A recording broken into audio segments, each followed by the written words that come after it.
In the mist-choked wetlands of Georgia's Okefenokee, danger wears 1,000 masks.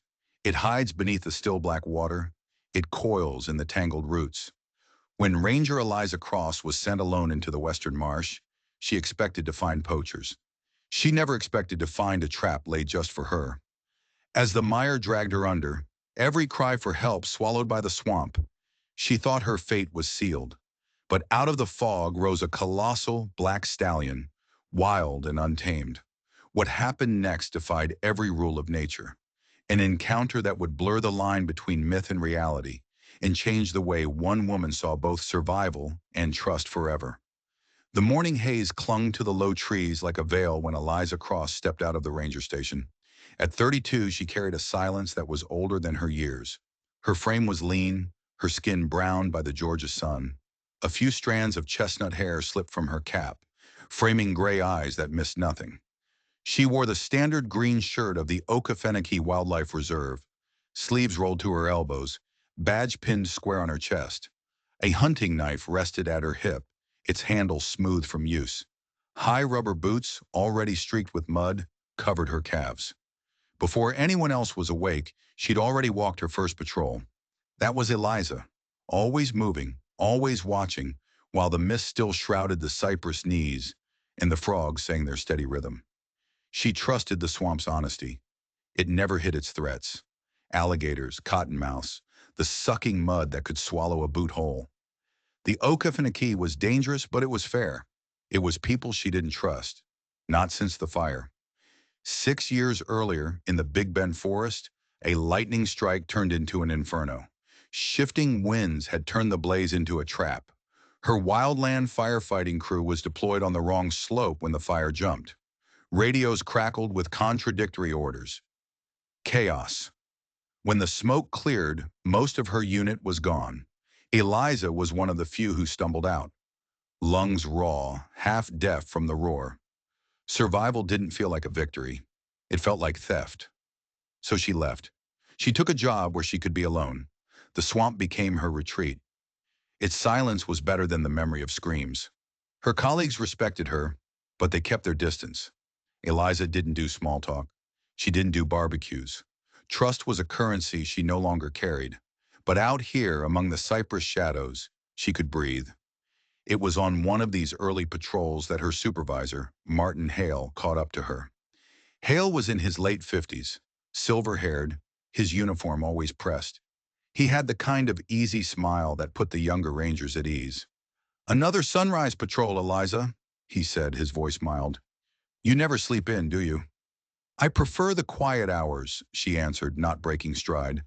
Compliments slid off her like rain. Something about Hale always unsettled her.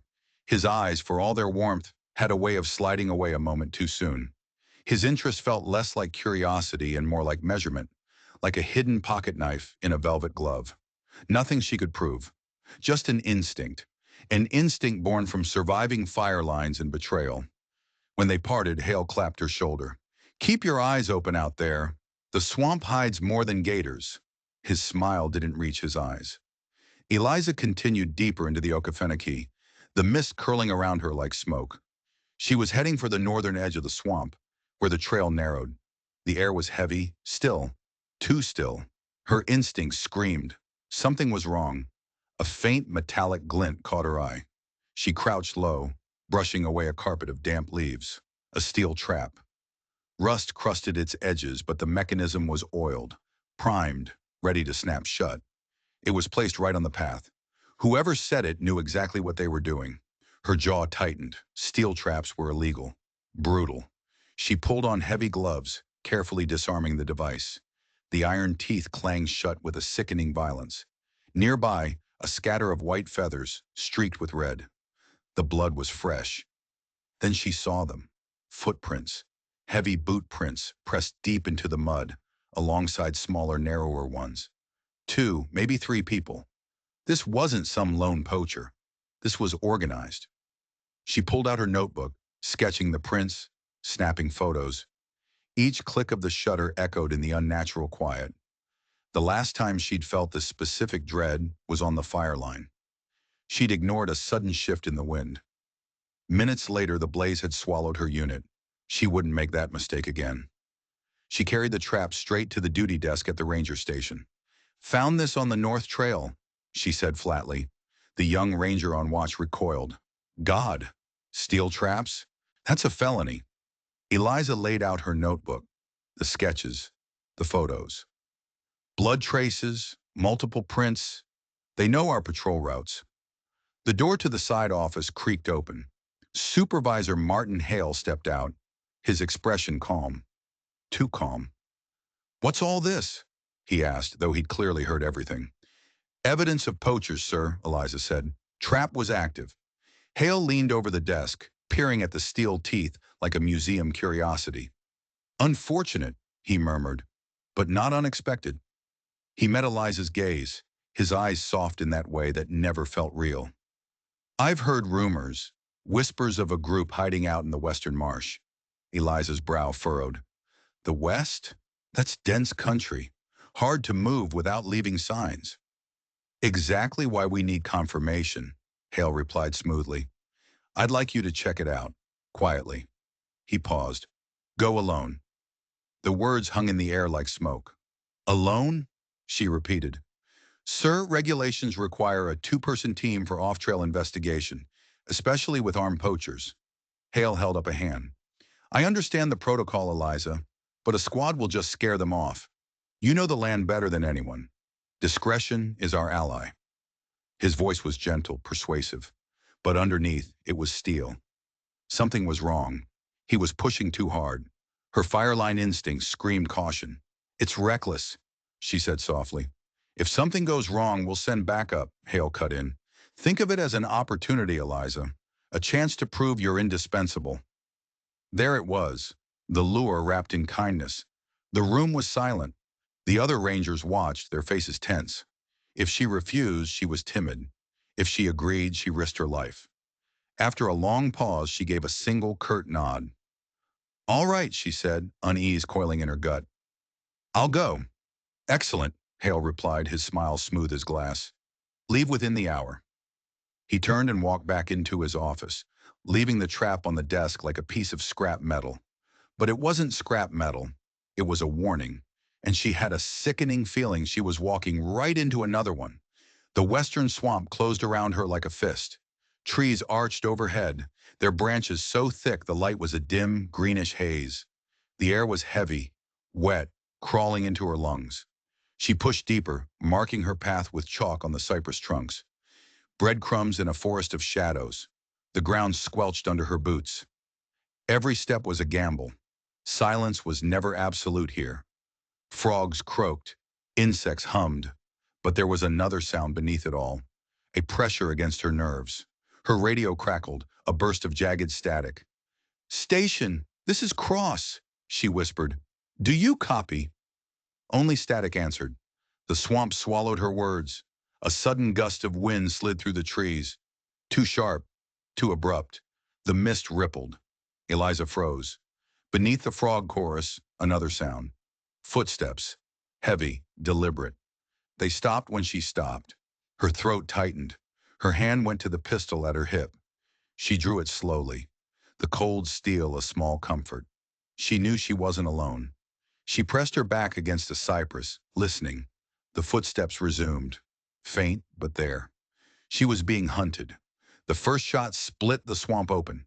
A bullet slammed into the tree inches from her head, exploding bark across her cheek. She ducked, heart hammering her ribs. Another shot screamed past, slicing leaves from the air. The swamp erupted in a chaos of panicked birds. No cover, no time. She couldn't fire back at fog. She turned and ran. Her boots pounded the soaked earth, splashing through dark water. Branches whipped her face. Gunfire echoed behind her, chasing her, hurting her. She burst into a small clearing, chest heaving, scanning for an escape. The ground looked solid, covered in a thick carpet of leaves. For a split second, relief washed over her. Then her right foot sank. The earth just gave way, swallowing her leg past the ankle. Her weight pitched forward. She stumbled, and her other foot vanished too. It wasn't a clearing. It was a pit, a quagmire hidden beneath the leaves. A trap. "God damn it!" The curse tore from her lips as the mud sucked her down. She flung her flashlight onto solid ground. She slashed with her knife, trying to hook a root, anything. But the mud was greedy, pulling her deeper with every move. Cold muck surged to her knees, her waist. Her radio slipped from its strap and tumbled into the mire. The last burst of static fizzled into a final, soft gulp. She was cut off. She was alone. And she was sinking. "Help!" she screamed, her voice cracking. "Somebody help!" The swamp just mocked her with its indifference. The mud climbed higher, a cold, heavy pressure on her ribs. She clawed at a branch, but it snapped. Panic seized her. She threw her weight back, trying to lie flat, but it was useless. The pit was too deep, too viscous. It dragged her down relentlessly, tears mixed with sweat and mud. "Is anyone out there?" Only the croaking of frogs answered. Her breath came in ragged gasps. The memory of the fire line roared back. The smoke, the heat, her teammates shouting. She'd survived then, when others burned. She had missed the warning signs then too, and now, again. The mud reached her collarbone. Her knife slipped from her numb fingers and vanished without a sound. She was done. Her strength was gone. Her head tilted back, her eyes catching a sliver of gray sky. A sound escaped her, half laugh, half sob. "Not like this," she whispered. The swamp pressed tighter, an earthy finality against her throat. Exhaustion washed over her. She closed her eyes, her last gasp tasting of peat and rot. This was it. This was where her story ended. Nameless, forgotten, swallowed by the silence. The mud was at her throat when the world shifted. Weight pressed from every direction, cold and relentless, pinning her so tight each breath was a negotiation. Her arms were numb. The smell of rot filled her senses. The mind, when cornered, reaches for the loudest memory. The fire came back, not as a story, but as heat, as color, as sound. 6 years vanished. The Appalachian ridges rose black against a sky of violet and orange. The wind had shifted, sudden and absolute. The fire line they'd cut had become a wick. Her radio spat overlapping orders. Hold, fall back, reroute. Then one voice, raw with panic, cut through the static. "Retreat! Retreat!" She was running then, scrambling over ash and hot earth. Smoke thickened to a wall. The escape route collapsed into a barricade of flame. Someone pointed. A gap. A slit in the smoke, not wide enough for three. Someone pushed her shoulder. "Go!" She burst through onto a charred clearing, the air scalding. She turned back and saw the gap close. A curtain of fire. A shout was cut off. The slope roared, a full-throated bellow. And then silence. She had lived. The others had not. The arithmetic never stopped accusing her. In the swamp now, her mouth opened and closed. Maybe this is fairer, she thought. No one left behind. Tears mixed with the muck on her cheeks. Far off, a gunshot popped. Then another. Not close. Not aimed at her. Waiting shots. The men with the boots she'd sketched. They were out there. Patient. They had calculated that the swamp would do their work for them. No need for an execution when mud could be the hangman. So it wasn't just nature. It was a choice. Men choosing to watch her die. A bitter laugh, or maybe it was just a bird call, echoed through the fog. It was a verdict. Her body sank a fraction more, as if grateful she'd finally stopped fighting. Then she felt it. A tremor. A suggestion of rhythm in the mud. A shape formed in the fog at the edge of her vision. She ignored it. The dying brain produces shapes, but it persisted, widening, blotting out the trees. It moved, a steady pendulum sway forward through the mist. The rhythm gained its voice, a double beat, slow and deliberate. Thud, thud, pause, thud, thud. Hooves, not a deer, not a boar, a measured tread, the sound of weight and intention. Out of the thinning fog, a horse emerged. It was enormous, larger than any horse she'd ever seen. Its coat was black, so black it didn't reflect light. It swallowed it. Its mane hung in long, tangled ropes, glittering with droplets of mist. Its eyes held a cool, steady gleam, like moonlight trapped in glass. Steam ribboned from its nostrils. She laughed, a raw, threadbare sound. No, she whispered, you're not real. A hallucination, a beautiful steward sent by her mind to make the last seconds bearable. But her heart beat faster in a way that didn't belong to surrender. The horse wasn't just passing through. It was here for her.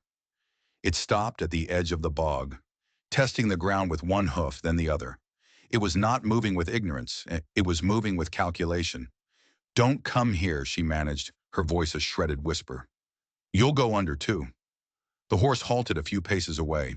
It lowered its massive head, its breath warming the water, sending out concentric ripples that touched the edge of her prison. For a heartbeat, they were connected by that pattern. The eyes found her, patient, appraising. It stepped closer, onto a firmer hummock of roots it had somehow sensed beneath the water. It lowered its head until its shadow fell over her. She thought it would just watch, a silent witness. Instead, its muzzle brushed her collarbone. It found the strap of her pack. Thick lips peeled back. Big, even teeth bit down on the webbing. And then it pulled. The first jerk stole her breath. A brutal, clean pull that ripped her forward an inch through the sludge. Pain tore through her shoulder. She cried out. The mud answered, sucking her back, fighting for every inch. The stallion planted its hooves, muscles bunching like cables along its neck, and heaved again. Eliza's chest broke the surface. She gasped a lungful of cold, ragged air before the mire pulled her back under. She gagged, swallowing mud, coughing until she saw stars. Stop! She gasped, but her hands scrabbled uselessly at the muck. The horse did not stop. It lowered its center of gravity, hooves digging deep grooves in the wet earth. The third pull was a sustained, grinding insistence. Her world narrowed to the strap cutting into her chest, the suck of the mud, the thunder of her own heart. Her right ankle was caught. Roots. A snarl of roots had wrapped around her leg like wire. She remembered her knife, gone, swallowed by the swamp. No, she moaned, it's useless. The stallion sucked in a great, fogging breath. Its powerful body tightened like a drawn bow. It stepped backward and backward again, not pulling, but dragging. The hooves tore trenches in the bank. The strap creaked. Something in her chest popped. White pain shot along her clavicle. Then a sound from beneath the mud. The brittle crunch of dead wood surrendering. The roots snapped. The suction broke. She came loose like a cork from a bottle, flung up and out of the mire. She landed hard on the bank, rolled and lay still, sprawled on the slick earth. She was gasping, lungs sawing, ribs heaving. Each breath hurt, which meant each breath was real. When she turned her head, the horse was still there. It loomed over her like a thunderhead, plumes of breath unraveling in the damp air. You, she rasped, her voice a raw thread. You saved me. The sentence felt impossible.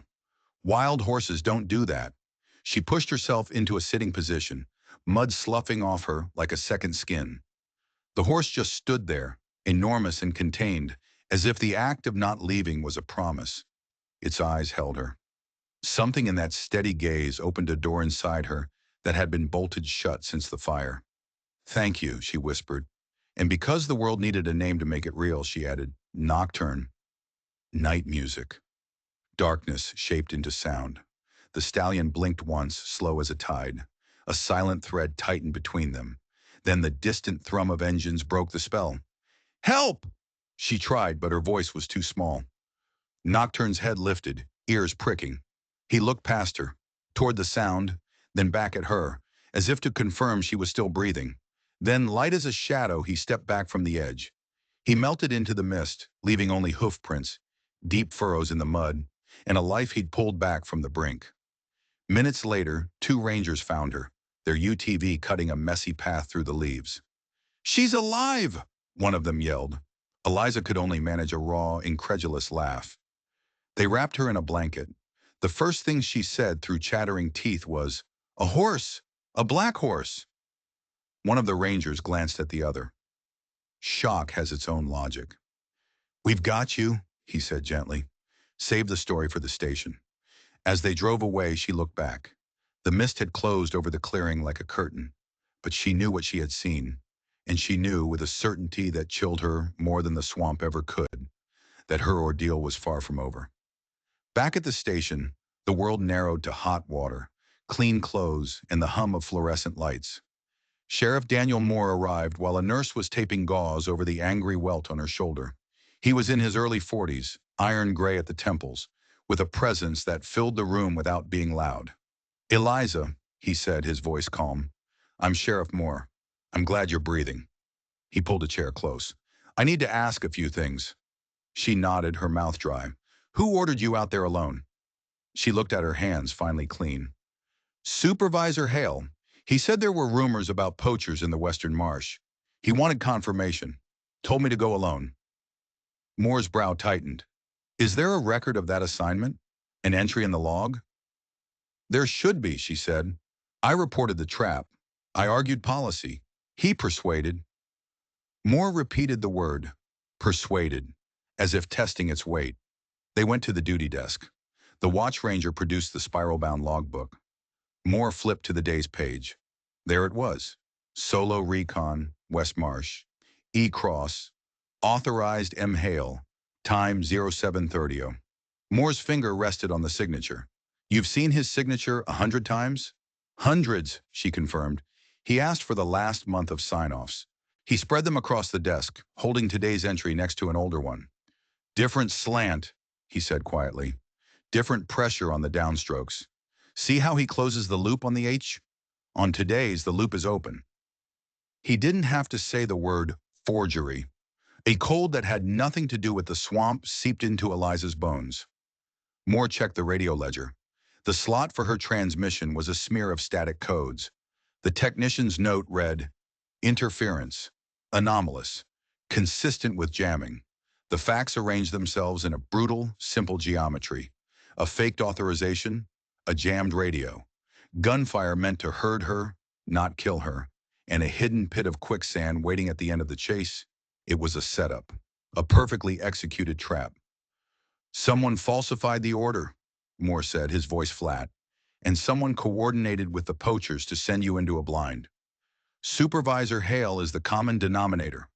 A ranger standing nearby gasped. "Hale? He trained half of us." "Exactly," Moore said. "Familiarity hides a lot, and this ring isn't amateurs. They jam our channels. They know our rhythms. They know our procedures." He closed the folder with a quiet finality. "We secure the logs. No one discusses this outside this room." He turned back to Eliza. "Get some rest." The words were ordinary, but the tone was a promise. "I will see this through." She nodded, unable to find a voice that didn't shake. Back on the cot, the day's images paraded through her mind. The bullet striking bark, the ground giving way, the face of a horse choosing to be there. Betrayed, again. In the fire, it had been nature and bad orders. Now the betrayal wore the face of a man who had praised her work, who had smiled and sent her to her death. The wound from 6 years ago tore open. She thought of Hale's practiced smile, the way his eyes never quite met hers. Disgust rose like bile. Then she thought of Nocturne's patience, his steady gaze that had neither judged nor pitied, only recognized. The contrast cracked something open inside her. Orders had pushed her toward death. An animal with no orders had pulled her back to life. She knew then that she wasn't finished. "Thank you, Nocturne," she whispered to the empty room. For the first time in years, when she closed her eyes, the darkness that met her wasn't fire. It was velvet, and it did not take. It held. Night fell over the Okefenokee like a secret held too long. The ranger station glowed with a few tired bulbs, an island of light in a sea of black.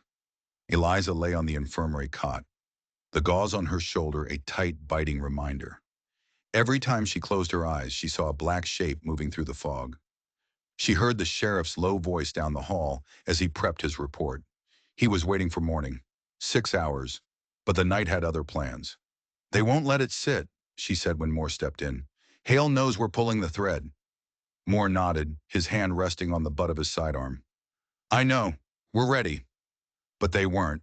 The trucks came near midnight, lights off, engines dying in the trees.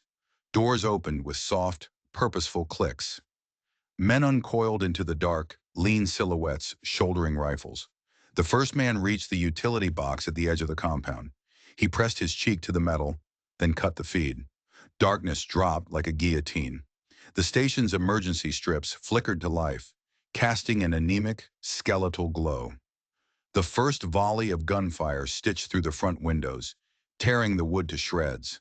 Glass burst inward. A ranger on duty dove behind the desk. "They're here!" Gunfire multiplied. Muzzle flashes punctured the dark like angry teeth. Rounds hammered the clapboard siding.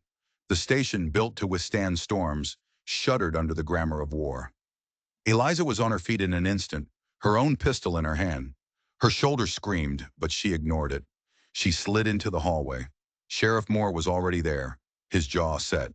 "Support," he said, his voice low and calm. "Back corner. Choke point." They took their positions behind a toppled filing cabinet. A boot crashed against the shattered front door. A man came through, low and fast. Moore's shot met him square. He dropped without a sound. Another figure fired blind into the hallway.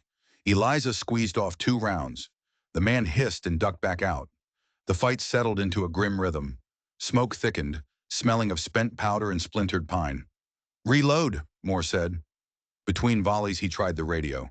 Just static. "They brought a jammer," Eliza said, her throat raw. "They jammed me in the marsh. They won't let anyone call out." She swallowed. "This isn't about poaching anymore. It's an erasure." "Then we hold," Moore said, his gaze steady, "until daylight or backup. We live and the math changes."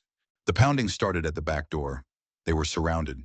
The station was shrinking, every intact corner a tiny raft in a sea of violence. A hush fell, sudden and unnerving. Then, cutting through the silence, a sound no one expected. Thud, thud, thud. It wasn't gunfire. It wasn't the wind. It was patient, heavy, inevitable. The men in the yard lifted their heads. From the fog, thicker now than ever, Nocturne broke like a storm given shape. He came in low and fast, a sweep of black so absolute it seemed to drink the light. His eyes flashed like mercury. His breath burned white. The first man in his path was hit with a shoulder that had the weight of an anvil. He flew backward and didn't get up. A second man swung his rifle around and caught a hind kick that snapped the weapon and stole his breath. He folded. "What the hell is that?" someone shouted. "Shoot it! Shoot it!" Bullets sparked off the concrete walkway.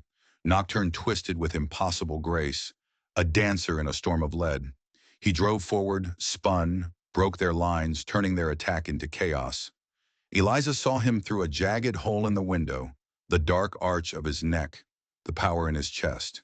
Her heart clenched. He had come back. "The balance just shifted," Moore said, awe in his voice. "Yes," Eliza breathed. "It did." The momentum of the assault broke. The attackers, who had moved like a machine, were now just panicked men shooting at a shadow they couldn't hit. A new voice cut through the yard. "That's enough." Martin Hale stepped out of the darkness. The friendly supervisor was gone. In his place was a man with a face sharpened to a point, his eyes bright with a cold, clean anger. He held a pistol as if it were an extension of his hand. "Still breathing, Cross?" he called, his voice buttersweet and knife-thin. "I counted on the swamp to finish what I started. You never do what's expected." "Drop the gun, Hale!" Moore's voice boomed. "You're under investigation. It's over." Hale laughed, a dry, popping sound. "Investigation? Paper burns, Sheriff."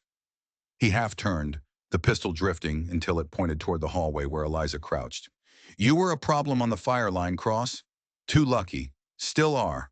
Let me solve my problem." The memory of smoke and screams edged Eliza's vision. Not again. Not this time. Hale raised the pistol. "It eats women like her," he snarled. The last syllable hadn't left his mouth when he pulled the trigger. A flash of light, a crack that split the night in two. But before the bullet could find its mark, Nocturne moved. A sound tore from him, low and furious and ancient. He threw himself between Eliza and the muzzle flash, a living shield of black muscle. The bullet carved a red line across his flank. He staggered, a sound of pure pain ripping from his throat, then steadied himself and drove forward, battering 2 men who made the mistake of getting in his way. He planted himself broadside, a wall of shadow between Hale and the broken window. Blood dripped from his side, fat, quick drops that disappeared into the churned mud. The world contracted. All of Eliza's anger, all her grief, had a single target. She rose, clearing the cabinet, and entered the yard at a half-run, her sights finding the white of Hale's shirt. His own gun came up. His shot splintered the doorframe by her head. She squeezed the trigger. Her round took him in the forearm. The pistol spun from his grasp. He gave a strangled bark of pain and fury. Two of his men lunged to cover him. Moore's answering shots punched the air. One man went down. The other dropped his gun and threw his hands up. Hale stumbled, turning to run. She was on him in a heartbeat.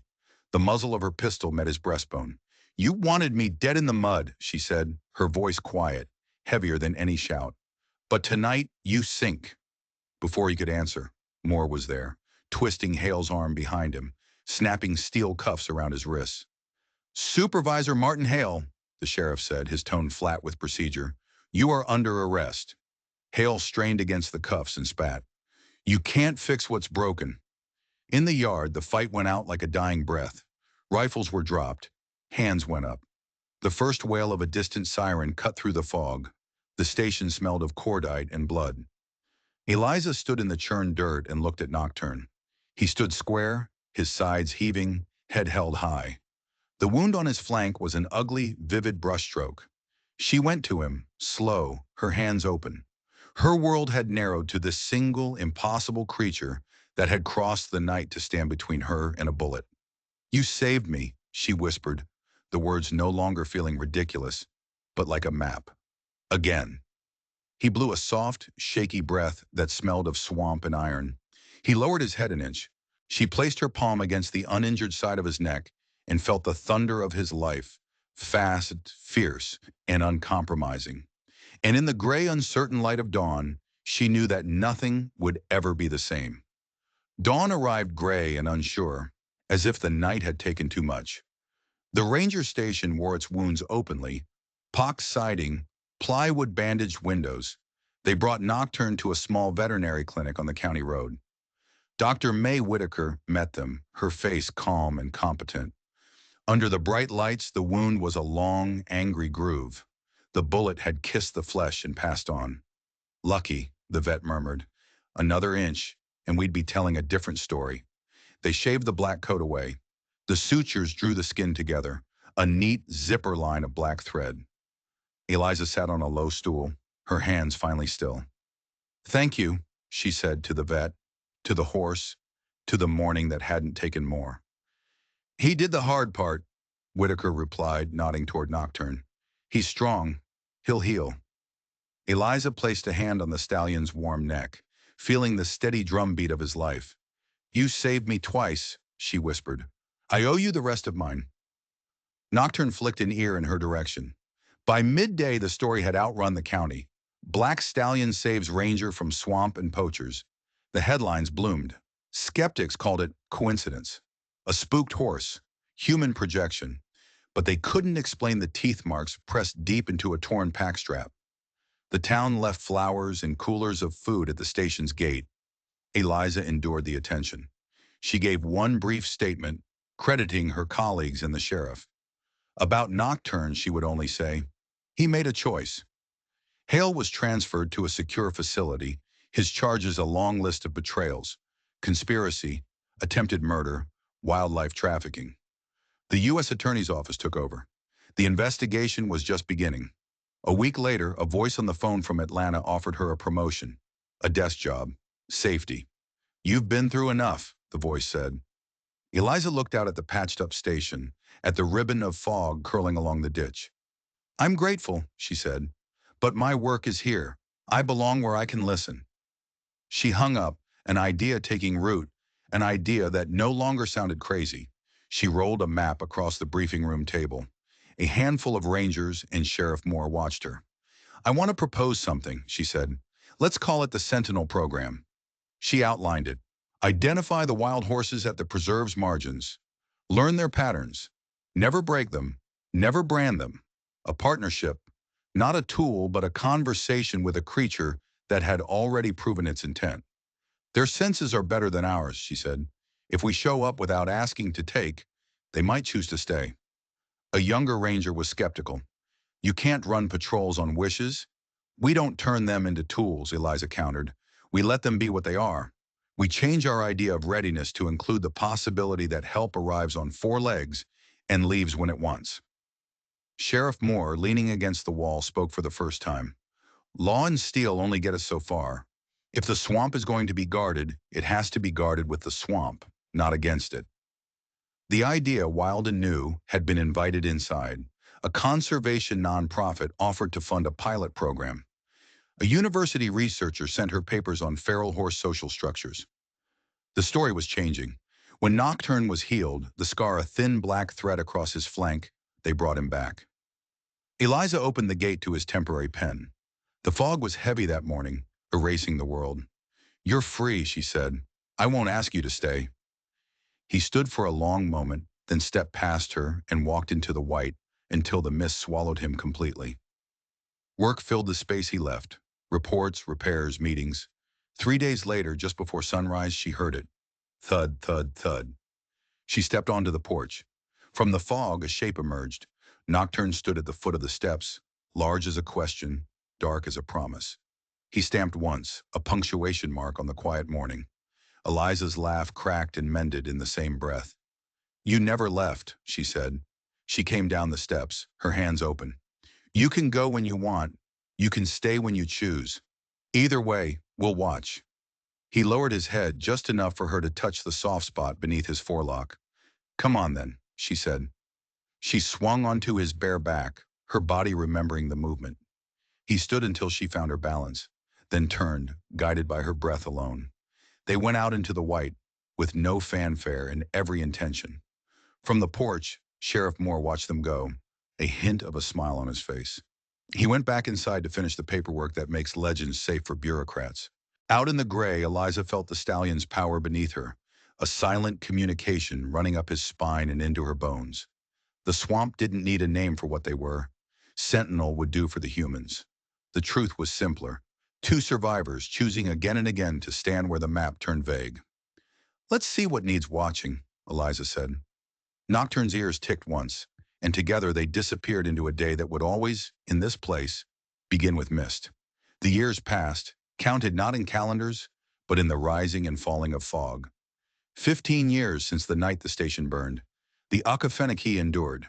The Sentinel program, born from that night of fire and faith, had spread across the country. Textbooks told the story now, a modern fable of a ranger, a swamp, and the wild horse who saved her. Eliza was in her late 40s, silver threading her hair.